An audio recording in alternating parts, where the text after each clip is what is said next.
Olá, bem-vindos ao Apoio Manual e a aulinha de hoje é de inglês, mais especificamente Sense Verbs, Sleep e o Present Perfect. Solta a vinheta!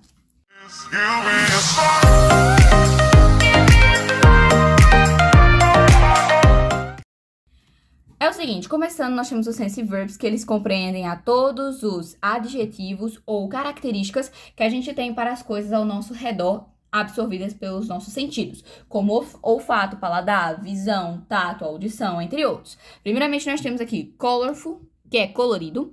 Por exemplo, the rainbow is colorful. O arco-íris é colorido. Disgusting, que seria nojento. Por exemplo, esse bolo é nojento. This cake is disgusting. Fresh, que seria fresco. Nós podemos colocar como these fruits are fresh, ou seja, essas frutas são frescas. Hard, que seria duro. Por exemplo, essa porta é dura. This door is hard. Rough, que seria áspero, nós podemos colocar o chão. This floor is rough. Salty, que é salgado, poderíamos colocar this coxinha is salty, salgada. Shiny, que seria brilhante, podemos colocar this paper is shiny, esse papel é brilhante. Sour, que é azedo. This lemon is sour, esse limão é azedo. Spicy, que é picante, ou seja, this food is spicy, essa comida está picante. Soft, que é macio, como this bed is soft, ou seja, essa cama é macia. Sweet, que seria doce. This candy is sweet, esse doce é doce. E smooth, que seria suave, que nem a música do Michael Jackson, Smooth Criminal, que significa o criminoso suave. Agora, vindo aqui para sleep, nós temos aqui vários vocabulários. Primeiramente, nós temos sleep, que a tradução é dormir, e sleepy, que é sonolento. Ou seja, este Y aqui faz a maior diferença, porque você está se referindo à pessoa que está sonolenta. Por exemplo, my brother is sleepy, meu irmão está sonolento. Fell asleep significa cair no sono ou cair de sono. I fell asleep at 7 o'clock. Eu caí no sono às 7 horas. Lie in bed, deitar na cama. I lie in bed after school. Eu deito na cama depois da escola. Yawn, que seria bocejar. E snore, que seria roncar, tá certo? Tem essa diferença entre os dois. Aqui é bocejar e aqui é roncar. E aqui nós temos o lie awake. Lie awake é a mesma coisa de lie in bed. A questão é que lie in bed você deita para dormir, deitar na cama para dormir. E lie awake significa somente ficar deitado sem fazer nada na cama. Por exemplo, I lie awake after my activities. Eu fico deitado na cama depois das minhas atividades. E nightmare, que é o pesadelo. I have nightmares every night. Eu tenho pesadelo todas as noites. Vindo agora para o Present Perfect. É o seguinte, o Present Perfect representa 3 coisas. Ações no passado sem tempo determinado, ou seja, quando não se sabe quando aconteceu. Ações no passado que ocorreram há pouquíssimo tempo. Por exemplo, eu acabei de lavar os pratos, seria utilizado o Present Perfect. E ações que começaram no passado e continuam no presente. A estrutura é essa daqui. Ficou um pouquinho ruim de ver, mas é essa daqui. Nós temos o sujeito, mais o have ou has, mais o verbo no particípio e o complemento. Mas quando é que eu sei quando é que eu vou usar have, has? Quando é que eu sei quando é que o verbo é no particípio? Calma lá. É o seguinte, sempre que o sujeito for he, she ou it, você vai usar o has. E isso engloba todos os tipos e variações. Por exemplo, he é ele.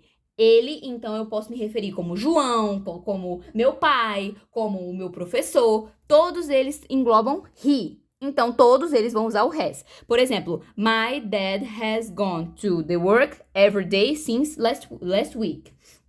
Meu pai tem ido para o trabalho todos os dias desde a semana passada. Meu pai é he, então eu vou usar has. A mesma coisa se aplica para o she e para o it. Lembrando que aqui nós temos eu, você, 2 filhos e um cachorro. Essa música tá na cabeça. Eu, você, ele, ela, isso, nós e eles, tá certo? E os verbos no particípio são uma lista bem grandinha, mas que simplesmente vocês só tem que lembrar de alguns em específico. Beleza, galera? Eu trouxe aqui alguns verbos para vocês, tá? Primeiro verbo que a gente tem, o verbo to be, que todo mundo aprende desde pequenininho. O verbo to be, ele vai ficar been. Ou seja, se eu quiser formar uma frase com o been, seria assim. Posso formar, por exemplo, a frase eu tenho estado doente desde a semana passada. Então, nós temos I, que é o sujeito. Aí, junto do I, vai ser have ou has? Have, porque o I pede o have.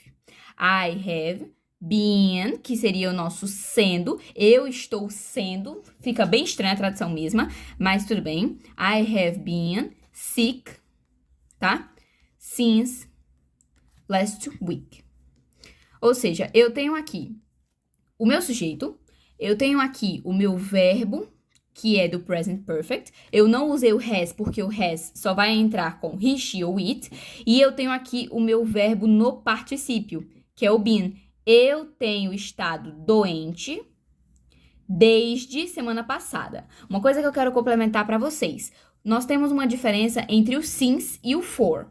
O since, ele vai ser literalmente a tradução. Deixa eu pegar aqui embaixo. O since, a tradução dele é desde, tá certo? Então, quando eu falo aqui, I have been sick since last week, significa que eu tenho estado doente desde a semana passada. Desde, tá certo? Geralmente, depois do since, pode ter alguma data, como 2018, 24 de janeiro, alguma data numérica, tá certo? No caso de data ou de representação aqui, como por exemplo, pode ser last week, pode ser yesterday, que é ontem, pode ser last month, que é mês passado, entre outros, tá certo? E nós temos também esse bonitinho, que é o for. O for, a tradução dele é por. Como por exemplo, eu tenho ido à academia por 3 anos. Então seria nosso sujeito I, mais o nosso verbo have ou has, que nesse caso vai ser o have. Has só usa com he, she, it, I have. O nosso verbo no particípio, que vai ser, nesse caso, o go.